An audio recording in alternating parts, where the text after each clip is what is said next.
Okay, we're going to show you what the old Haas milling machine actually does. We're drilling and tapping an 1 3/4 square tube here.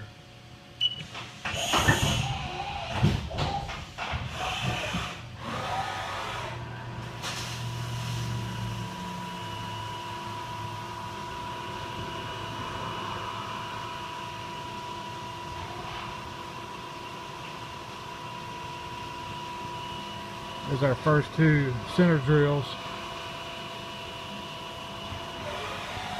Now we're going to do a tool change. Put a tap in it now. We're going to run a screw in it.